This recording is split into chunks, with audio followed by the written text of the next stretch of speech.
Hi there, I'm Elektra Lite and you're watching Sickening Drag Performances. Don't forget to like and subscribe. Hi everyone, welcome back this lovely Sunday afternoon. My name is Reid. You can find me on Instagram and all the social media at Electric Reid. It's going to be such a fun ticketing spotlight. We have episode number, it looks like episode number, you know what?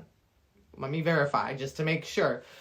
We have Elektra Lite from New York City joining us today. They are going to be such a delight to have. We are running a little bit behind, but it's all fun and games because it's just going to be an awesome time today. Once again, this is Sickening Spotlight. This is Sickening Drag Performances. If you want to follow Sickening Drag Performances, please do so on YouTube, Facebook, and here on Instagram. It's just Sickening Drag Performances. And then if you... Hi Giselle, how are you? If you want to follow Sickening Drag Performances here on TikTok and Byte app as well, you can do so. Just Sickening Drag Queens is our handle on there for some legendary drag content. Alright, so today is going to be an amazing day. I just also want to introduce a new service that Sickening Drag Performances is doing called Sickening Sites. So if you are an LGBTQ artist, drag performer, or any type of performer, we will make you a website in 72 hours or less for as low as $30. That's less than your last Uber Eats order, basically.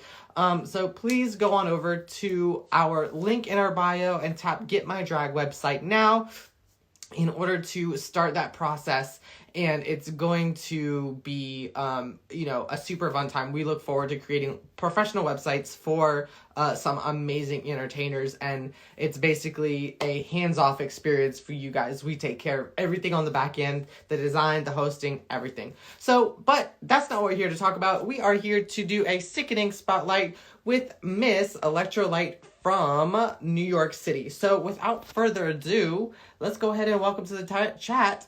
Welcome to the chat, Miss Elektra Lite. Let's welcome her. Hello, hello, hello. Oh, what's up? Look at this hair, bitch. Okay, hold up. Feel your oats. Give it to me. Give me the face. Give me like the little the judge. Oh, bitch. How are you? You look so cunt, bitch. I am wonderful. I was like feeling my makeup artist oats. I was like, okay, I got 30 minutes. Let's do this. I'm doing a full cut crease. I'm doing the whole Elektra face. Bitch. I got these eyebrows on and I said, oh, I have 10 minutes left. Okay, great. Cool. Oh. And so like, let me just jam in some eyeshadow. Truly, y'all got a smoky look like a today. Stupid bitch. I love the fact that your whole brand is you're like a stupid idiot in a wig. Oh, fully. Because like, why not? I live like, for that shit. That I am. Yeah, no, fully. Listening to you on the mic at all your shows is like literally I can't stop laughing. I laugh at you more than I laugh at like Britta and Rose. I laugh at Rose like majoritively when she's performing, not when she's on the mic. Yeah, girl, the thing about Elektra is that Elektra is just Jordan in a wig. So I would be doing myself a disservice if I gave you another person. Right, okay. Of just myself. And I also wouldn't be fulfilling myself doing that because I do drag to fulfill myself because it started out like when I was an actor, I was like, except for like the one show I was on. Mm-hmm. Everything else was be this macho man to be the leading man and all of this shit. And I found out through drag that I have this femininity to me that I didn't get to explore all the time. And I think that's why I dove so deep into it, because I got to flesh out energies and a personality that I didn't get to do in my everyday life. And right. It was really cool. Okay. So as someone who lived in New York City when this whole shindig. She's still a resident. She's still a resident. I pay my taxes to New York State. Yes. So how did things start happening when all of this started developing? Like, was there a progression, or was it like, everything's closed, go home now? What was it like? I think as far as like official statements were put out, it was very much like, okay, blindsided. Well, not blindsided because we obviously knew this was happening. Like the week and a half to 2 weeks before, we saw a decrease in audience numbers and stuff like that, and we knew that this was coming. We as performers and everyone who works in nightlife, we knew something like this was coming. We knew we needed to batten down the hatches because things were gonna get shut down. But it was really wild because the day that everyone found out that the mayor was shutting down the bars on that Tuesday, I did a one-woman show on a Sunday from 3 to 7, and there were like 10 people there. And it just felt so weird. And then I went to Hardware that night just to support my sisters, and there was nobody in the bar. It felt like an episode. It felt like a scene out of Silent Hill. Like, it was truly crazy. Wow. And then we found out that night that just, boom, as of Tuesday, they're closed down. Wow. And it was crazy to be blindsided, but not, because we all had that, like I said, we all had that intuition about what was going to happen. But it's like when you're a kid and you know Santa isn't real, and then when your parents tell you that Santa isn't real. Right. It's one thing to have that thought in your head, and it's another thing for it to be confirmed and it happening. Got it. And I'm not going to lie, that night, I called good old Mama Archibald. If anyone wanted to know my last legal name, there you go. But I called her and I was just crying. I was like, I don't know what I'm going to do. Like, I don't know what any of us are going to do. Because we, drag queens, I can't speak for every drag queen, but we work as hard as we do and pour so much love and tears and sweat and effort and money into this that, yeah, you do a gig where you make $200 in tips and $150 show pay, but you know, unless you styled the hair yourself, the wig was $50, the styling was $150, the garment you're wearing is anywhere from $100 to $500. Like, it was really scary because as drag queens, unless you are super, super successful, you don't really have much money saved up to live off of. And that's why I really commend all of these girls who are doing these live shows, and like, especially like my sister Laguna Blue. Like all of these girls are delving into talents that I didn't know Laguna had the talent to be an illustrator, to draw. But she is one of those girls that is showing every one of her talents to make the best of the situation. Sorry. And she's like making these gorgeous drawings and selling them, and girls are putting out merch and doing live shows. And I really just commend the nightlife community in general for being able to flip this on its head and still be positive and still make content and perform and make people feel good. Yeah. So, okay, so have you participated in any of the live shows, or have you been mostly just an audience member? I've been an audience viewer and I've absolutely loved it. Because I was / still am dealing with that transfer from being out with people I love and regulars every night and seeing their faces and being able to interact with them and tongue pop and take shots and high five and hug and all of that, to performing in a corner of my bedroom to what I see as no one. I can't see the 30 or 100 people that are watching. You can't hear them either. You can't. That's the thing. I feed off of energy so much, and that's definitely a hurdle that I'm going to have to overcome as an artist in the next coming months, because we don't know when this is going to end. We don't know how long we're going to be having to do these live shows. I don't know how long I'm going to be stuck at home with my damn family. But I'm hoping like maybe 45 days ish. I'm at max, because I mean, we've already kind of seen the brunt of everything. I mean, I'm purposefully trying to stay like, I know what's going on, but like,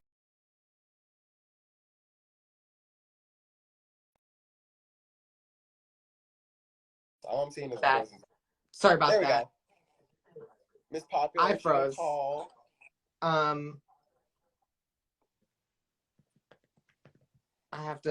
We have to do damage control.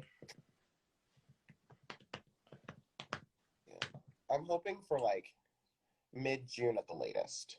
Yeah. I was hoping for June 1st, but then like it's another Santa Claus situation with Pride being canceled in the city, and I was hoping for June 1st so that we could at least have the whole month to build up to that, but then when that came down, I was like, okay, just give us mid-June. at the latest. Yeah, I'm purposely kind of keeping out of the loop because I want to be like excited when I hear the news that like, oh, things are opening, like, oh, I can go in and like go work somewhere. You know, I've made a decision I have to apply to be an electrician because I'm a certified like electrician, and that's a, you know, and a, like, what do they call it, a necessary job or whatever. Yeah, essential job. And so that's kind of like the only thing that I have to offer.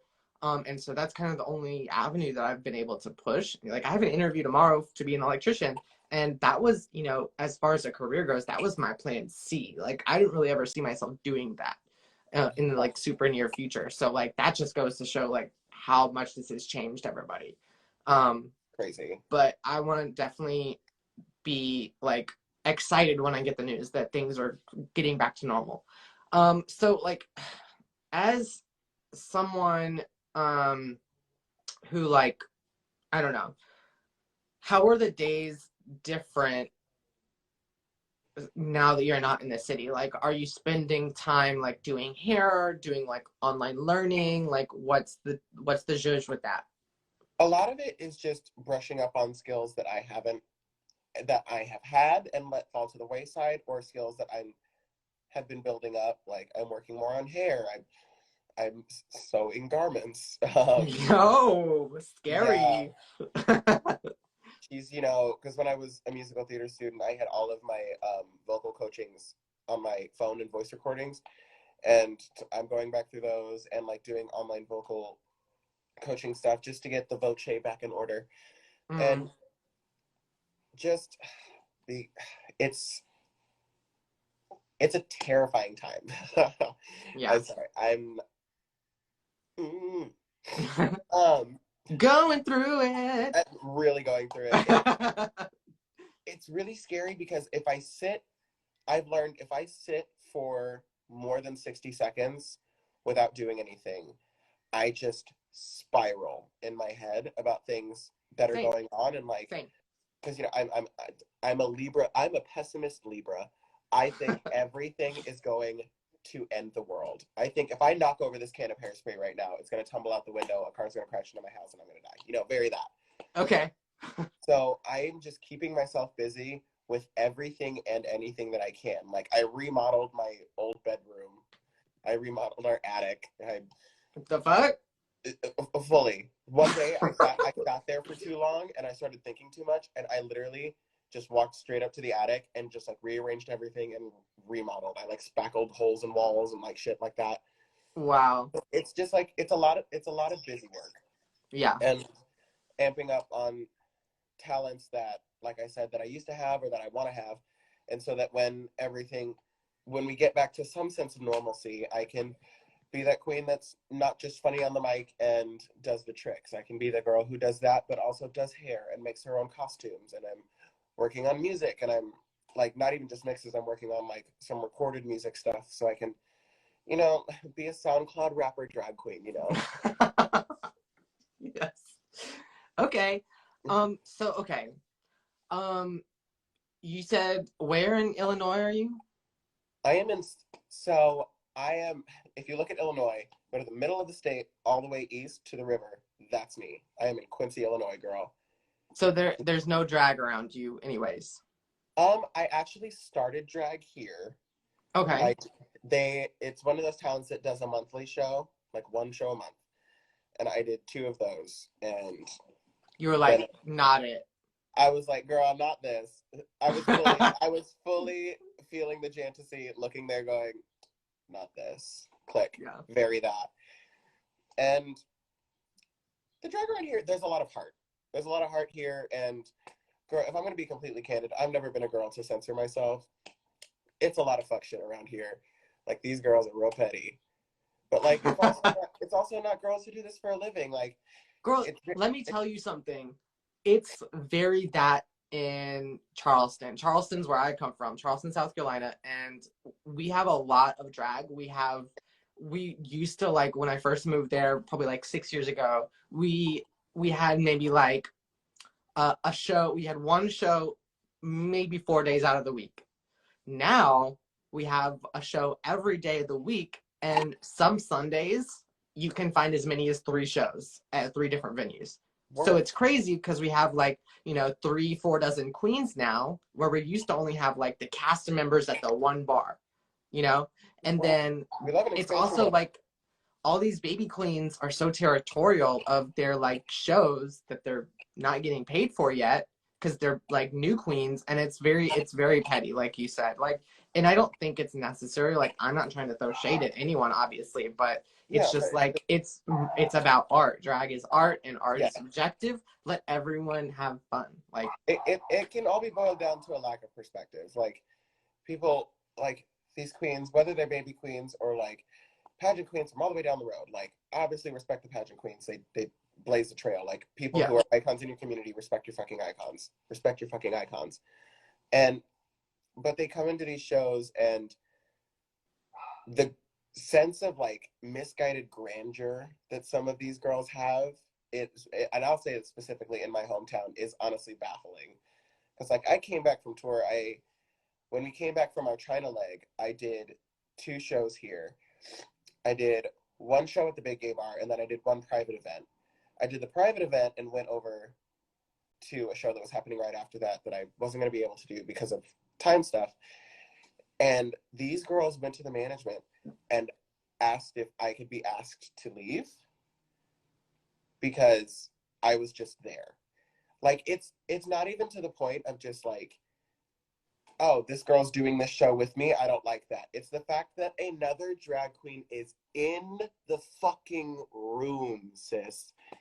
And I'm not a queen to hold a grudge. I'm not a queen to let things go unsolved. So I asked them if I could speak to them in the dressing room and ask their problems, and we flushed everything out. And by the end of the night, we were ripping shots together, laughing, kiki, and farting and kicking like any other girl. Like, yeah. And that's what I think. That's why I think New York is so great, because we are all very blunt and we all like to know where we stand with each other. Mm-hmm. And so everything is flushed out, and that's why there's little to no like animosity amongst queens in New York.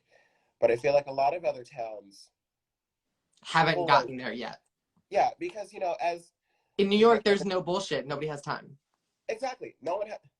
Bitch, I'm doing this show until 4 a.m. I'm getting home at 5. I have to wake up at 7 to go to brunch at 9, and then I have an after brunch show, and then I work coat check that night. Like, I don't have fucking time. Like, wow. I feel like because the majority of us are gay men, even though much respect to my bio queens and my trans performers, like, love y'all. But like, gay men, like, there's something in the water. There's something in the gay water that we drink that people lend themselves to being so like thriving off of like cattiness and like the clickiness that happens. And like, in bigger cities, whatever, live your bad girls club fantasy, whatever. But like, in these towns where there's 3 queens, why are you going to click up 2 against 1 and then crush that one person? Like, right. We are stronger as a community, and I just really can't stand that people like to group up on each other and carry these little petty animosities. But right. That's above my pay grade, so I'm not gonna ask. That's the uphill battle, honey. Okay. So excluding this lovely biologically growing out of your head hair, what are a couple of your favorite pieces of drag that you have? A couple favorite pieces. I have to say, my lavender wig is my favorite child. She is currently reset. Pulling a Jan. Okay, got it. Fully tan sport, very that. And like, I have all of them hung up here. That's the ponytail that started it all, girl. Okay. Just like little beauty supply wigs. I recently figured out how to like braid hair and boil it so it looks like wet, like very Latina. Oh my god. Very Latina fresh out of the shower, y'all. I am just. At least we can see your businesswoman fish right now. Honey. Yeah. The lavender, I love her. She's great. She's great straight dancing hair, because when I throw her back where she needs to go, she lays perfect.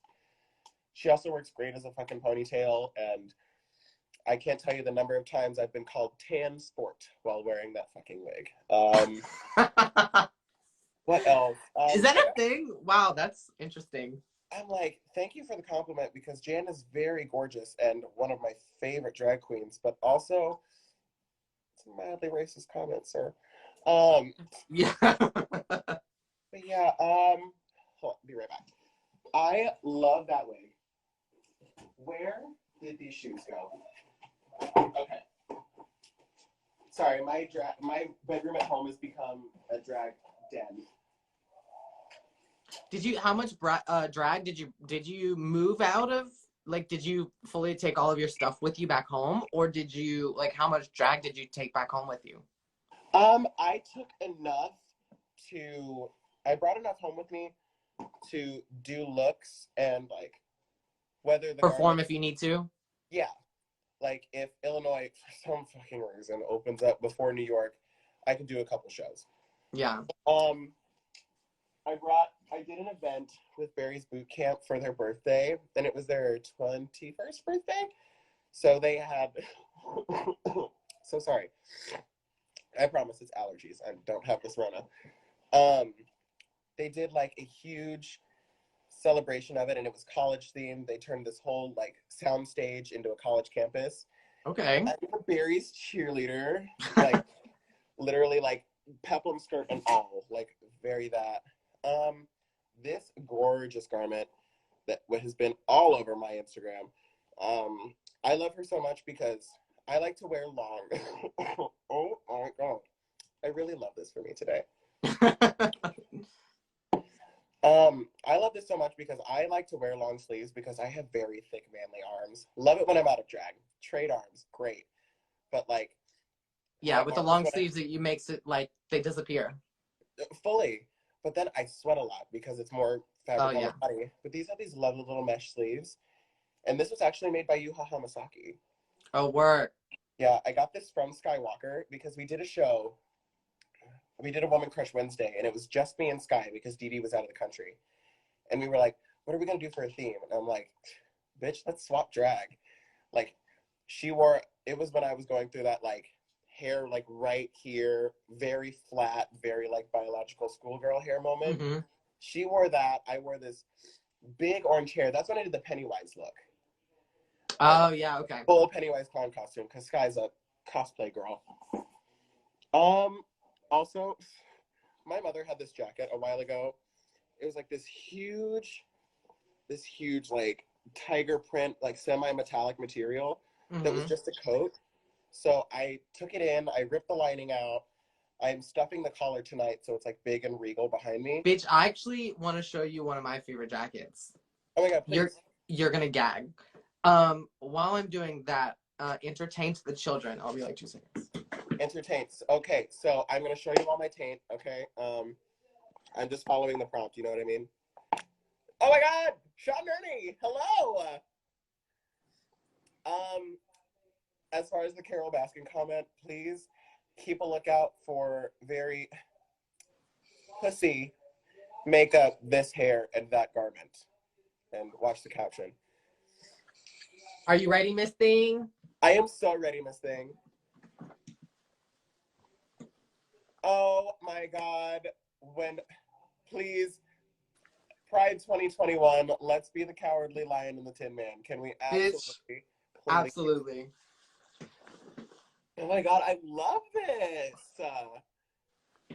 Work, pussy on a hot tin roof, Tennessee Williams. Bitch, this gets all the looks, bitch. When I wear this shit out, oh my God. Girl, you just see someone you don't like, you hit the sunlight just right, blind them a little bit. Bitch, like, pop. So, I bet you can't guess where I got this from because it's an off the rack piece. ASOS. No. Zara? It's from a New York brand actually, but I think they're out of business because I couldn't find them online. I am, girl. The only places I shop in New York are Rainbow, Alcone, and Home Depot. Okay. Okay. So I'm from Charleston. I was working on an electrician gig. I was literally like wiring something in someone's house. And it was like one of these little downtowns that has like the downtown is like a 2-block stretch of like the only commercial businesses in the town. Mm-hmm. One of these places was like like a wholesale, like, I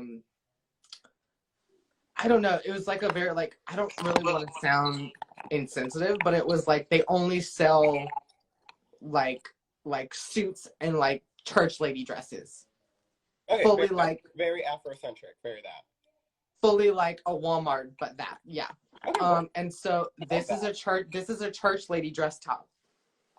Oh, work. You would not believe some of the amazing shit I saw in there. Girl, I remember this came with us. They didn't allow me to buy it separately, but this came in a skirt that looks just like this. What do you mean they didn't allow you? Like, I was like, can I have just the jacket and not like the skirt? Oh, I thought you or like they were like, you can have the jacket, but you can't take the skirt. No, like I thought it was very yeah. that, and I was like, who do I gotta fight? Yeah, exactly. But yes, I was like, I saw this and I was like, I don't care what it costs, I need this. Work. And I literally was like, you know what? I'm an electrical engineer. I'm an electrician. I want to put like a little LED inside each one of these. Oh my God, please do. I'll send you a picture of one of the, I have a full LED suit, and like it's like almost you can make videos out of it because I have a bunch of LEDs like head to toe fully, and I can like just like project videos onto it from my phone. Yeah, it's legitly cute. I thought about at one time starting like a drag business where I would like make really sophisticated like LED costume systems for drag queens that would do some crazy shit like that. But I was like, you know, I will be like, as someone who's like on like the business end of working for drag performers, I will say that, you know, I'm very passionate about it, just as passionate as a queen is about drag. Mm-hmm. But I'm the first to admit that, like, you know, traditionally a lot of drag performers don't have a lot of expendable income to be able to pay what I would need to make that sustainable. Yeah. Especially as such a skilled craft like that. So yeah. Okay, so now that there's so many performers taking their work online, do you think that's going to affect our industry in the long run? Like, how do you think things are going to change from this point? I don't really see it affecting. I don't see the aspect of people going live affecting this in the long run. I am live, Father. Please be quiet. I will talk to you in a minute. Oh my God! Not screaming my government name. Not that. Not this. The disrespect of it all, girl. I am goop gagged. The level of disrespect. Hold on, let me shut the door. The level of unprofessionalism. That really just happened. This is where I am in life. Being in full drag and my father screaming at me. A good scream. He was telling me my Panera was here.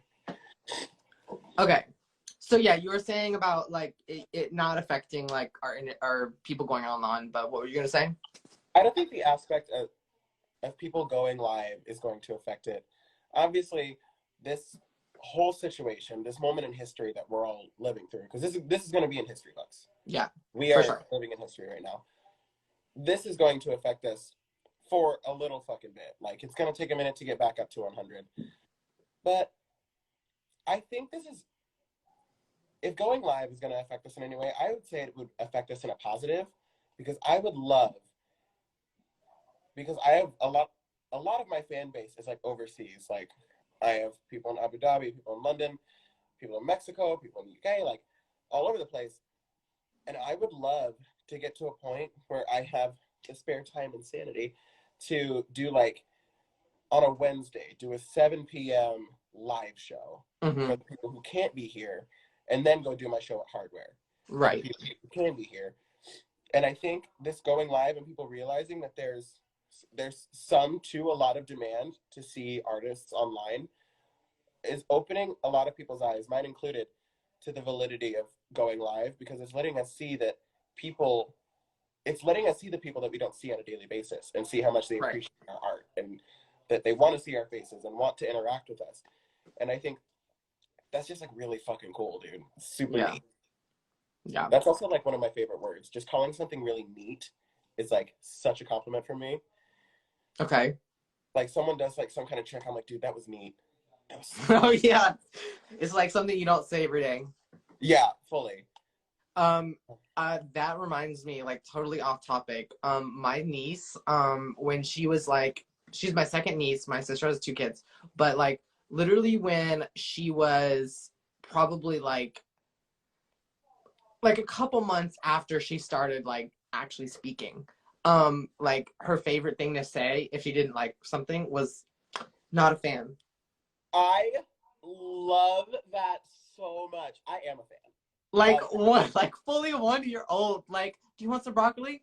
Not a fan. Not a fan. Ah! A queen in the making. Oh my god. I am a fan. I am subscribing to her YouTube channel when she makes one. Yes. Like, speaking of that, have you heard of these like 4-year-olds who are millionaires off of YouTube? oh yeah, because their parents are behind the camera like, say this, you little shit. We gotta pay our mortgage. I'm so done with that. Like, I don't think that should be cool, be a thing. I can't stand family YouTube channels. Like, if you're gonna pop out a kid, great, happy for you, live your life, share your love with another human being. But like, right. exploit your fucking kids to like buy a new Tesla. Like, no one cares. You're doing it for the YouTube, and it's showing, babe. Like, Stop. Okay. So do you think like I'm still kind of making my mind up on this whole issue, but like I'm trying to feel out whether like, there's, for lack of a better word, there's a lot of like drag influencers in our community that have like a lot more following than some, regular entertainers might. I feel like it's not necessarily an unfair advantage, but I feel like some of these queens might not need as much help as the queens that aren't getting the love that they deserve in like the live show space. Because it's like, you look at bitch puddings like cyber, what is it? Like cyber drag or whatever it's called. And like, you've got mostly big name queens from TV shows or queens that have like 10K or more. And these other queens that have all these audiences are going live every night, and they're probably making money. Like I know a queen that I've worked with. She's from Chicago. She has like almost 20,000 Instagram followers. She's doing live shows just about every other night, and she's making money. Like fully, she's making $300 a performance doing live shows, and I'm like if someone else had that audience, it would, I feel like it could be beneficial to, someone who needs it. You know what I'm saying? So yeah. that wasn't a question. I guess I was just venting, but I don't know. Yeah. Do you have an opinion about that? It just really sucks because if you take Queen A and Queen B, before all of this happened, they had the same amount of gigs, but one has 15,000 followers, one has 500. And let's say 20,000 followers and 5,000. And then all of this happens, their gigs shut down. Queens of equal talent and equal renowned and equal polish are going live. And Queen A has like 2,000 people watching. Let's say, what's that percentage? 10% engagement.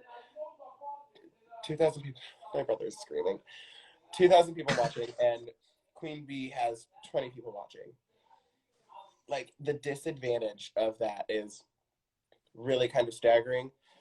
But also, I'm not gonna, like, shade anyone for having a bunch of followers because I'm friends with, like, verified queens in New York. Laguna Blue is a verified queen. I think she's almost at 20,000. If not, Laguna, please don't kill me if you are at 20,000. Congrats on 20,000. But, like, she is one of those queens that is so good at everything she does, and the polish that she is as a person in human form translates effortlessly to her Instagram. Everything is expertly curated, and it's an amazing page, and there's a reason that she has the following that she does. So I'm not going to shade queens that have big followings, but there are some who don't deserve it. But I don't know. I'm sorry, I'm rambling and talking in circles, but it is disheartening because, you know, I only have 5-something thousand, and I go live. Granted, I go live and I'm doing my makeup and engaging with the audience with the end result of shutting off the live and taking pictures for a look that people will see the next morning. And we're putting in all this look. We're putting on 20, 30, 40, 50,000, $20 to $50 foundations and using expensive palettes and all of these products and doing expensive hair and all of this for 5 people. Which, granted, that's 5 people who didn't see my face at the beginning of the day who might feel better because they did.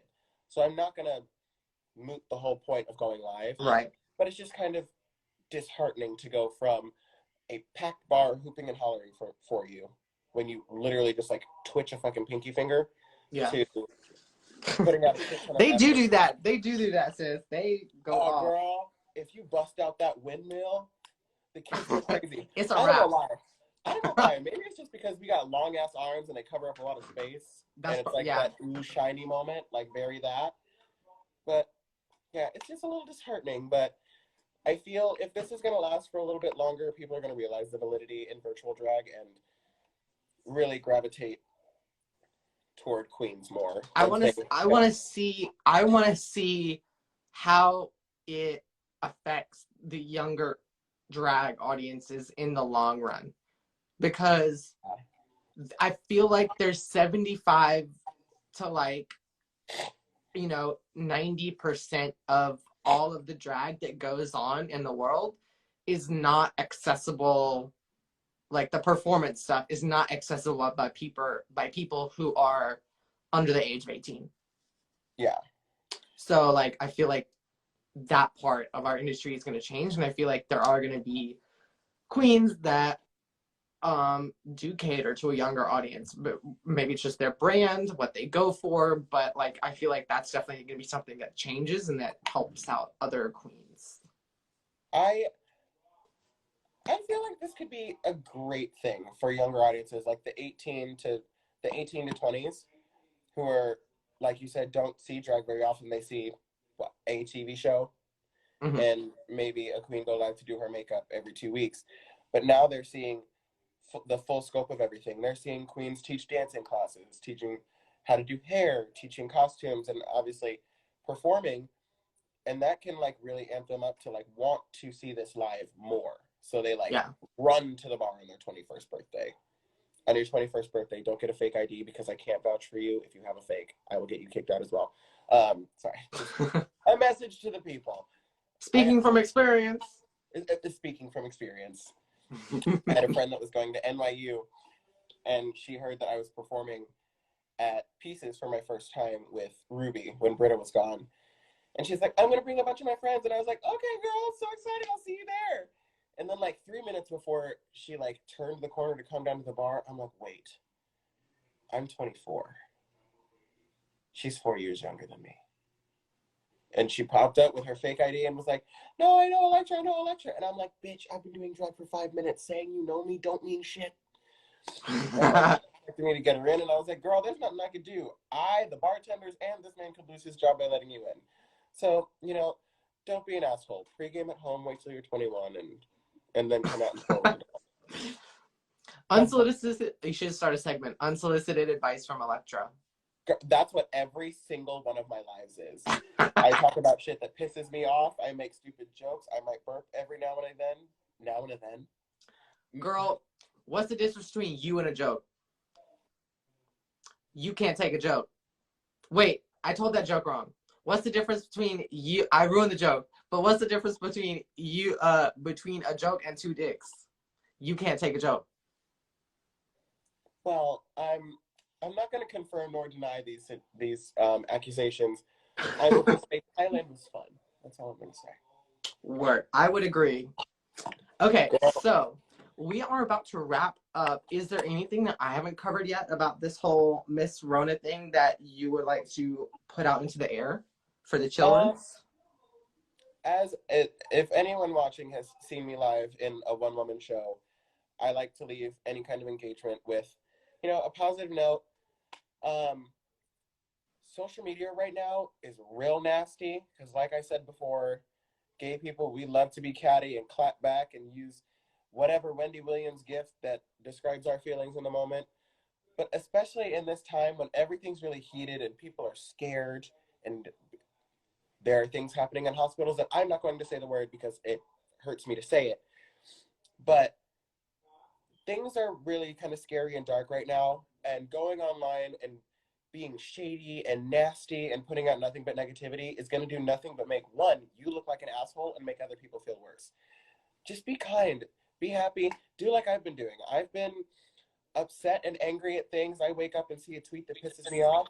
I go to type that tweet and I say, what is this going to do for me and the world?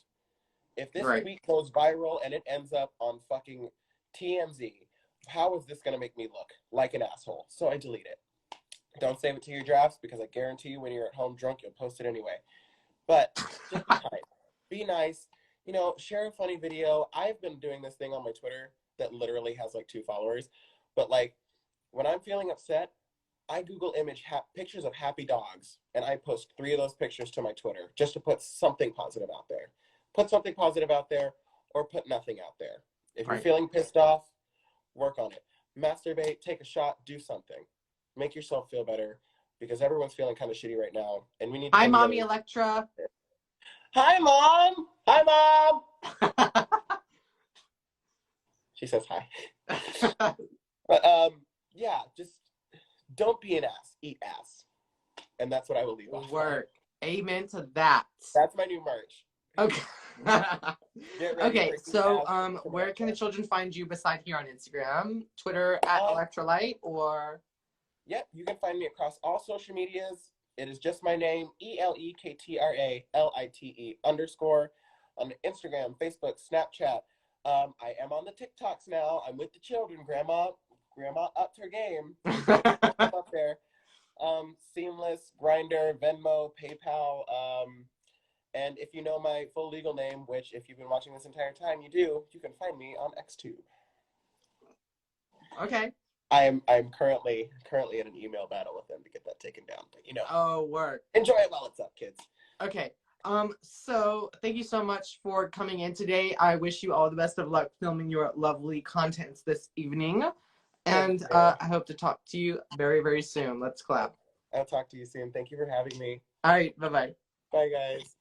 Oh my God, thank you so much for everyone for tuning in. This has been Sickening Spotlight. This is Sickening Drag Performances. We are a LGBT plus inclusive web design, videography, as well as photography service based in the East Coast, right up near New York City. We would love to collab with any drag artist that wants to have some sickening cinematic stuff. Please don't forget to subscribe and follow us on Instagram, YouTube, and Facebook. It's all just Sickening Drag Performances. We are on Byte as well as TikTok. It's just Sickening Drag Queens is our handle. We do not have a Twitter. I'm your host, Reid. You can find me on every single social media platform at Electric Reid. Instagram, TikTok, Venmo, LinkedIn, Facebook, whatever. I'm on them. Thank you so much, everybody, for watching, and I hope you guys have a wonderful rest of your day. Stay sickening. All right, guys. See.